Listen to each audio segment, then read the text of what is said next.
Hello guys, welcome to Sleepy Classes. Guys कैसे हैं आप सब? होपफुली अब अपने घर में सब अच्छे होंगे। तो गाइस अच्छे रहिएगा, ध्यान रखिएगा अपना। एंड गाइस आज हम डिस्कस करेंगे ज्योग्राफी से यूनिवर्स। तो चलिए सेशन को स्टार्ट करते हैं। गाइस यूनिवर्स को अगर हम सिंपल लैंग्वेज में कंसीडर करें, वो arrangement of celestial bodies and space is known as universe. अब सेलेस्टियल बॉडीज क्या होती हैं?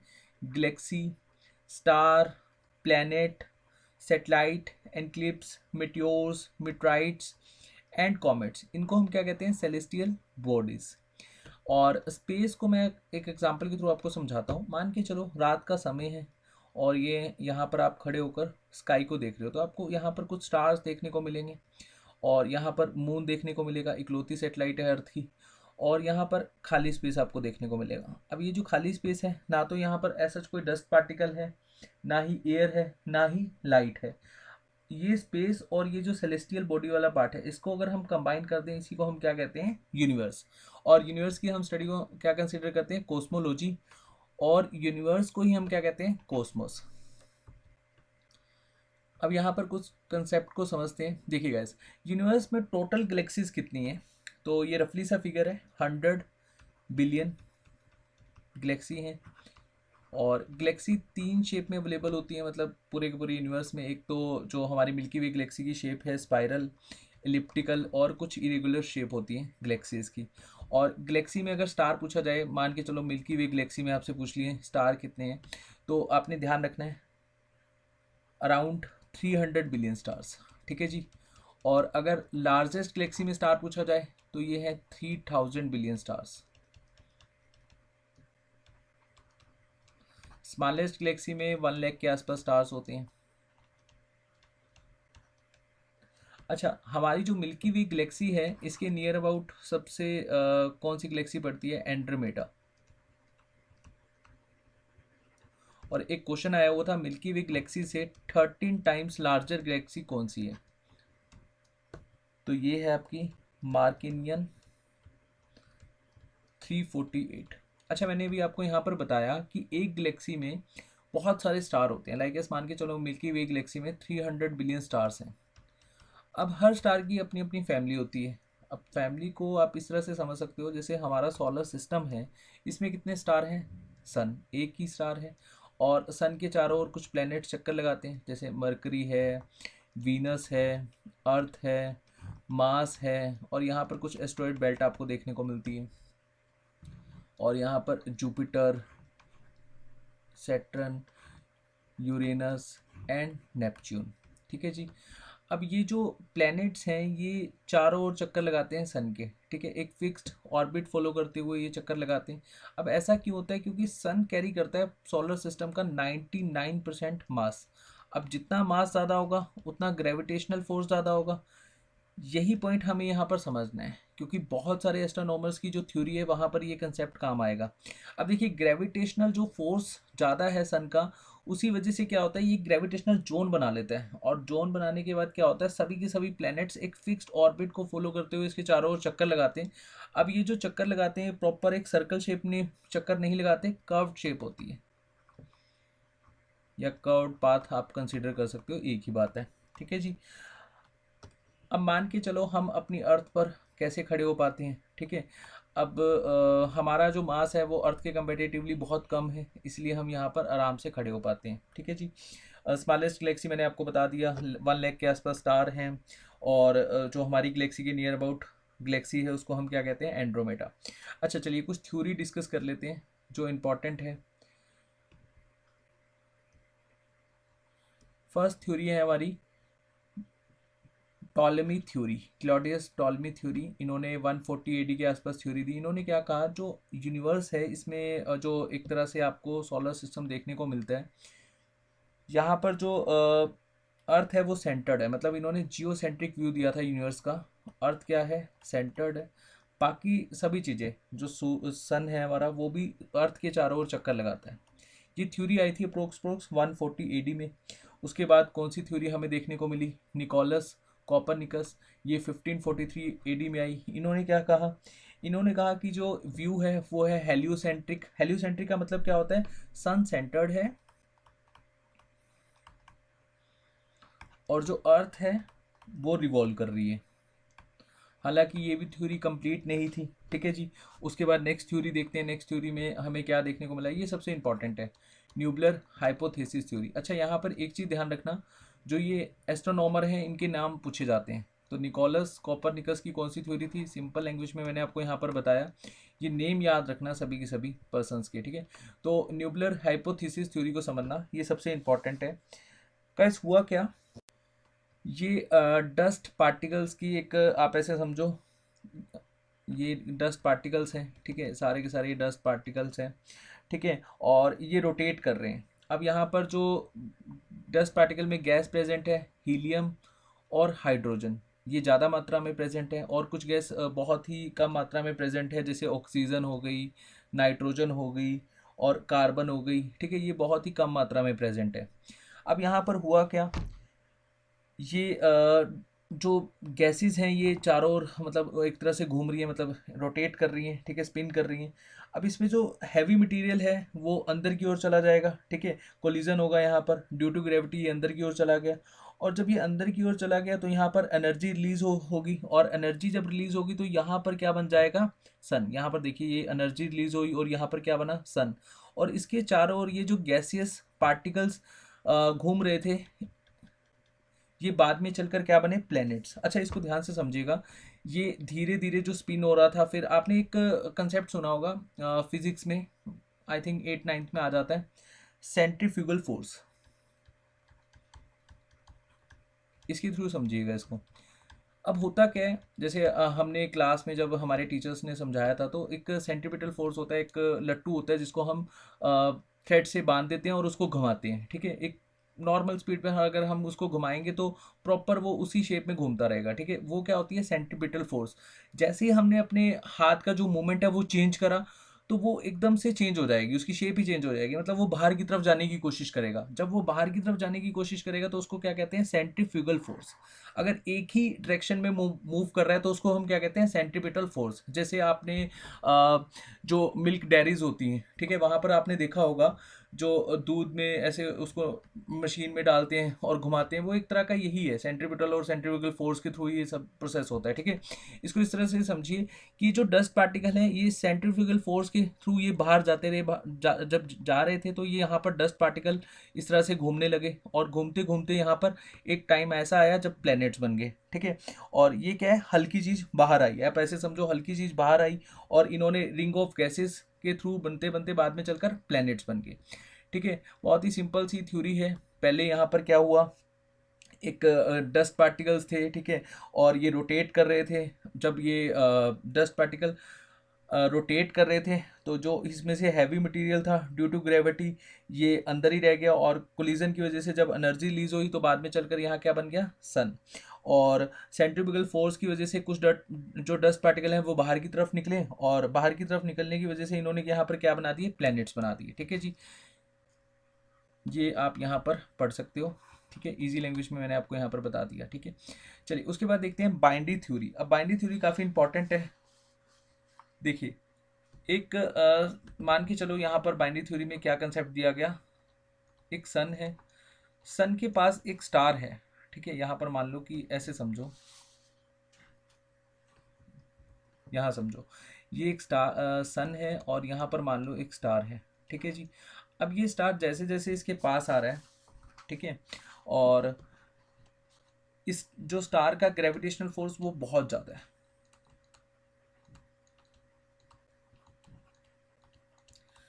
और जैसे जैसे ये सन के पास आता रहेगा, और पास आने के बाद ये पास होकर मतलब ये पास हो जाएगा, मतलब पास होने के बाद यहाँ से गुजर जाएगा, सन से टकराएगा नहीं, बस आया और आकर गुजर गया, ठीक है। अब सन उसके बाद रिलीज करेगा, और रिलीज कैसे करेगा एनर्जी, या इसको इस तरह से समझो आप, जैसे यहाँ पर एक स्टार आया और ये इसने सन के आसपास आकर मतलब ये चला गया, ठीक है। उसके बाद जो सन ने एक एक्सटेंशन के तौर पे एनर्जी को रिलीज़ करा, ठीक है, और ये जो एनर्जी रिलीज हुई यहाँ पर ये सिगार शेप में हुई, और ये सिगार शेप में सारे के सारे प्लैनेट्स बने, ठीक है। इसको एक बार यहाँ पर देख लेते हैं, cigar shape extension of material was separated from the solar surface, ठीक है जी। और इसी को हमने बाद में चलकर क्या कहा, प्लैनेट्स कहा। थ्योरी किसने दी, ये बहुत इंपॉर्टेंट है, ध्यान रखना। नेक्स्ट थ्योरी है स्टेडी स्टेट थ्योरी। अब स्टेडी स्टेट थ्योरी नाम से ही क्लियर हो जाती है। इसमें स्टेडी स्टेट थ्योरी में क्या कहा गया कि जो यूनिवर्स है वो ऑलवेज एक्सपेंड कर रहा है, ऑलवेज एक्सपेंडिंग। इसकी जो डेंसिटी है वो बढ़ रही है, साइज वो बढ़ रहा है, मास है वो बढ़ रहा है, ठीक है। अब यूनिवर्स जैसे जैसे बढ़ रहा है तो बहुत सारे, जैसे ये मान के चलो कि स्टार्स, यहाँ पर न्यू स्टार्स आ रहे हैं, ठीक है। और मतलब जो नई नई हमारे को सेलेस्टियल बॉडीज देखने को मिल रही हैं, और जो बाहर जो पुरानी सेलेस्टियल बॉडीज थी वो बाहर की ओर निकल रही हैं। मतलब यहाँ पर आप ऐसे समझो, दो तरह के यूनिवर्स आपको देखने को मिलेंगे। एक तो है ऑब्जर्वेबल यूनिवर्स, जिसको हम ऑब्जर्व कर रहे हैं, जो एक तरह का न्यू यूनिवर्स है। और जो सेलेस्टियल बॉडीज पुरानी होगी वो बाहर की ओर निकल रही है, इसको हम क्या कहेंगे, अनऑब्जर्वेबल यूनिवर्स।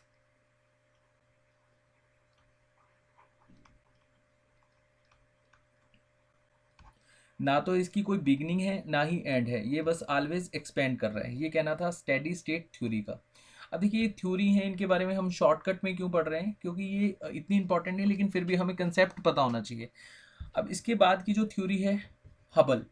अब ये ऐसा कोई थ्योरी नहीं है, लेकिन ये काम आई हमें बिग बैंग थ्योरी में। अब हबल ने 1925 के अराउंड अपने जो टेलीस्कोप है उससे देखा यूनिवर्स में। अब यहाँ पर ध्यान से समझिएगा इसको, क्योंकि बिग बैंग थ्योरी इसी के ऊपर बेस्ड है, ठीक है। मान के चलो यहाँ पर ये एक पार्टिकल है जिसमें बाद में चलकर एक्सपेंशन हुआ, और एक्सपेंशन होने के बाद गैलेक्सीज बनी, ठीक है। ये गैलेक्सी है ये, और ये गैलेक्सी बनी। अब हबल का क्या कहना था कि जो गैलेक्सी हैं वो एक दूसरे से दूर जा रही हैं, मतलब ये गैलेक्सी और ये गैलेक्सी आपस में एक दूसरे से दूर जा रही हैं, ऐसे समझो, ये इस तरह से दूर जा रही हैं, ठीक है। अब देखो यहाँ से इसका स्पेस कम है और यहाँ से इसका स्पेस ज़्यादा है, ऐसे यहाँ से इसका स्पेस कम है और यहाँ से इसका स्पेस ज़्यादा है, यहाँ से इसका स्पेस कम है और यहाँ से इसका स्पेस ज़्यादा है, ठीक है। अब इसको धीरे धीरे एक्सपेंड करते रहो तो स्पेस क्या है, बढ़ता रहेगा, ठीक है। यहाँ से इसका स्पेस ज़्यादा है। अब हबल का कहना भी यही था कि गैलेक्सी एक दूसरे से दूर जा रही है, डिस्टेंस बढ़ रहा है, और जैसे जैसे डिस्टेंस बढ़ रहा है वैसे वैसे वेलोसिटी भी बढ़ रही है, ठीक है। ध्यान रखना, जैसे जैसे डिस्टेंस इंक्रीज हो रहा है वैसे वैसे वेलोसिटी भी इंक्रीज हो रहा है। अब इसी बात को नेक्स्ट थ्योरी में डिस्कस किया गया ले मैत्री के द्वारा। अब ले मैत्री का क्या कहना था, क्योंकि इस तरह से एक्सपेंशन हो रहा है तो कहीं ना कहीं हम मान के चलें, अगर हम इसको रिवर्स कर दें तो एक सिंगल एटम होगा, एक सिंगुलरिटी होगी, और जितना भी मास हमारे कॉस्मोस का है, हमारे यूनिवर्स का है, वो कंसंट्रेट होगा उस सिंगल पॉइंट पर, ठीक है। मतलब आप इसको इस तरह से समझो, ये एक सिंगल पॉइंट है, और जैसे हम बिग बैंग थ्योरी में पढ़ते हैं ना, एक बिग एक्सप्लोशन हुआ और उसके बाद पूरा का पूरा यूनिवर्स बना, यही एक थ्योरी है। बिग बैंग थ्योरी में कहा क्या क्या क्या कहा गया कि हबल टेलीस्कोप में जो देखा जा रहा था कि जो गैलेक्सीज हैं वो एक दूसरे से दूर जा रही हैं, ठीक है। जैसे जैसे दूर जा रही है उनका डिस्टेंस भी बढ़ रहा है, वेलोसिटी भी बढ़ रही है। इसी कंसेप्ट को रिवर्स कर दिया बिग बैंग थ्योरी ने। उन्होंने कहा कि अब ये दूर जा रही हैं, इससे पहले क्या होगा कि यहाँ पर एक ये सिंगल एटम होगा, और ये एटम में ही सारा का सारा मास कॉस्मोस का कंसंट्रेट होगा, ठीक है जी। चलिए नेक्स्ट हम पढ़ते हैं बिग बैंग थ्योरी। इसको मैं यहाँ पर आपको समझाता हूँ। अब देखिए सिंगल एटम में, जब ये मान के चलो ये सिंगल एटम है, इसमें ये मास पूरा का पूरा ऑक्यूपाई है, ठीक है। और ये अराउंड 13.7 बिलियन ईयर एगो ऐसा होगा।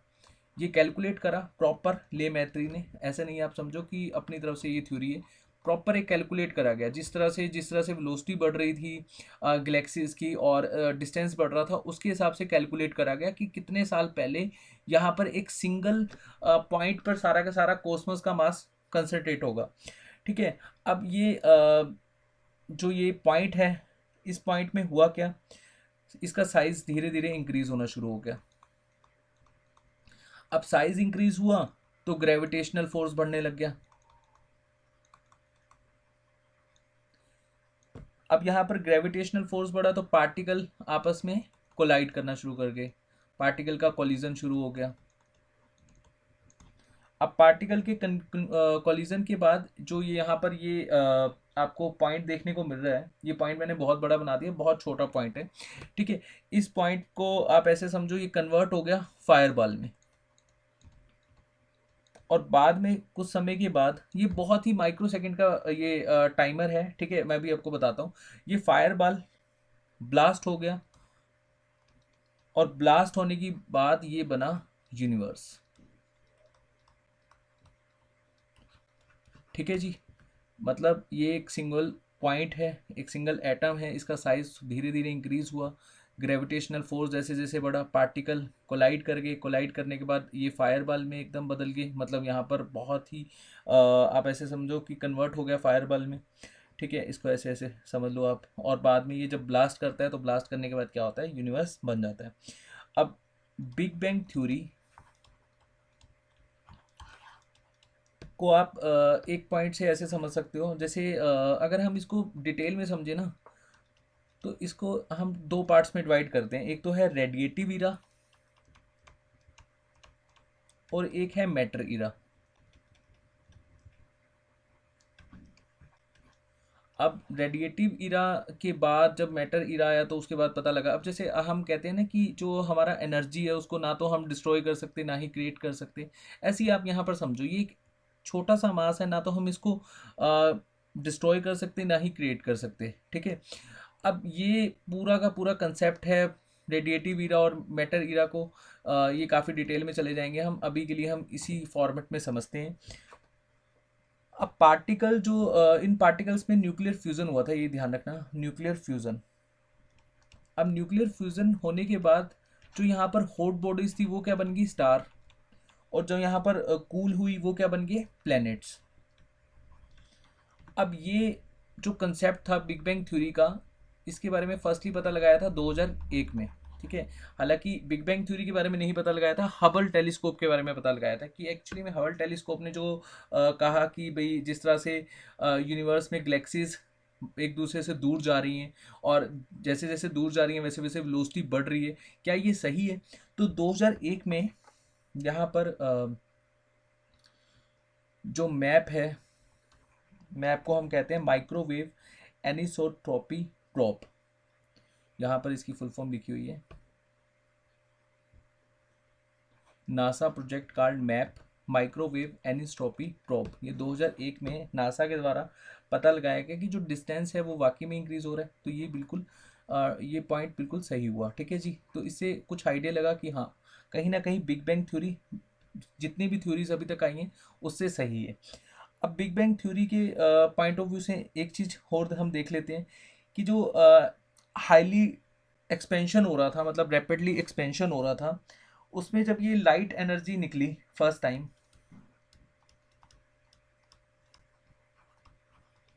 इसको हम क्या कहते हैं, कोस्मोस माइक्रोवेव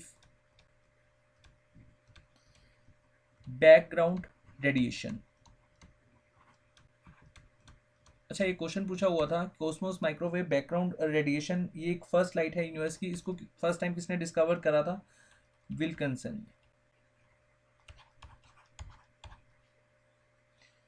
और उसके बाद धीरे धीरे गैलेक्सीज बनती रही, फिर स्टार्स बने, ठीक है। अच्छा, हमारा जो सोलर सिस्टम का स्टार है सन, वो कितने साल पहले बना था, अराउंड 4.5 बिलियन ईयर एगो, ठीक है। धीरे धीरे एक्सपेंशन होता गया। अब हमारी जो यूनिवर्स है, यूनिवर्स में इतनी सारी गैलेक्सीज हैं, इतने सारे स्टार्स हैं, और अभी तक तो खैर हम सोलर सिस्टम के बारे में भी कंप्लीट इन्फॉर्मेशन नहीं जान पाए हैं। अच्छा, यहाँ पर जो बिग बैंग थ्योरी है, इसको लेकर एक थ्योरी आई सामने, या फिर एक आप ऐसे समझ सकते हो कि एक रिसर्च हुई, ठीक है। इस रिसर्च को मैं यहीं बता देता हूँ आपको, इसको कहा जाता है हिग्स बोसोन।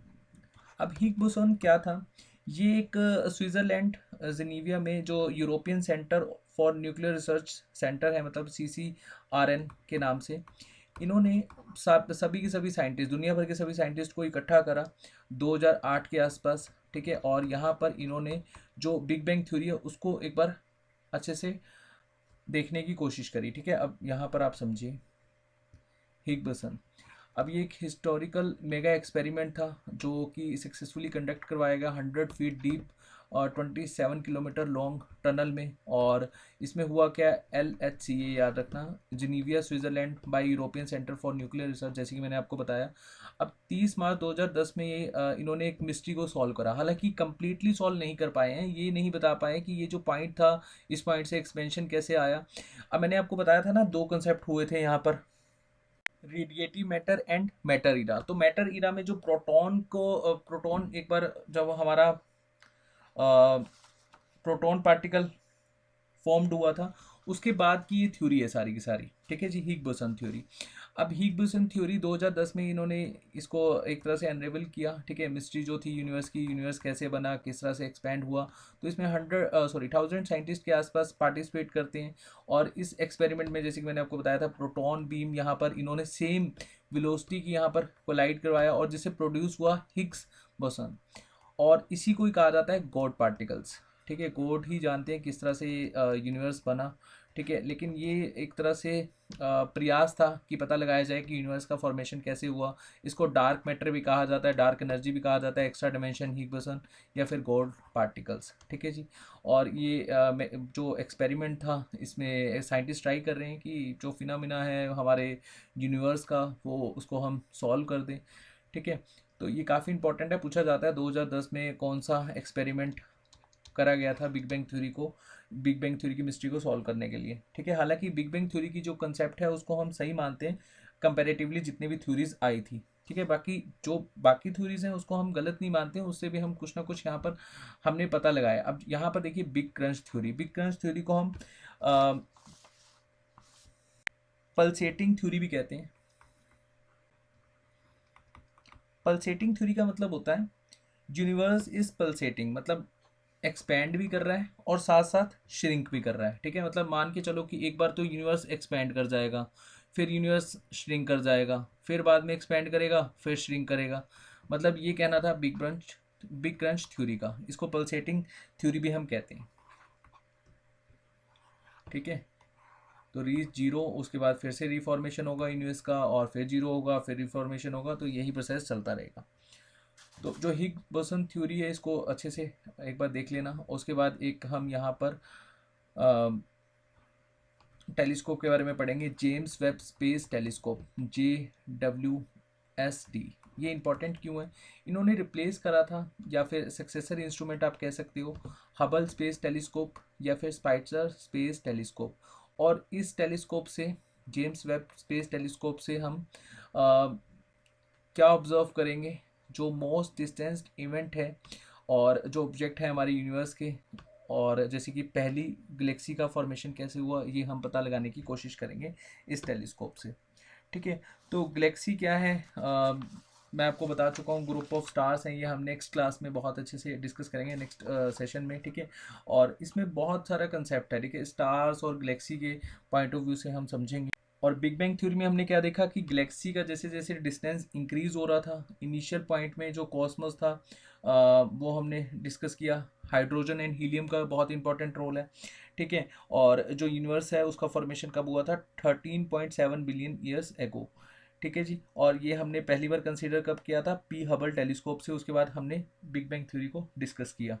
तो चलिए नेक्स्ट जो हमारा सेशन होगा उसमें हम डिस्कस करेंगे स्टार एंड गैलेक्सी। स्टार का फॉर्मेशन बहुत इंपॉर्टेंट है, बहुत बार क्वेश्चंस पूछे जाते हैं, ठीक है। उसके बाद हम पढ़ेंगे सोलर सिस्टम। होपफुली आपको सेशन समझ में आया होगा, ठीक है। जो भी आपके डाउट्स होंगे आप कमेंट सेक्शन में हमें बता सकते हैं। Thank you so much.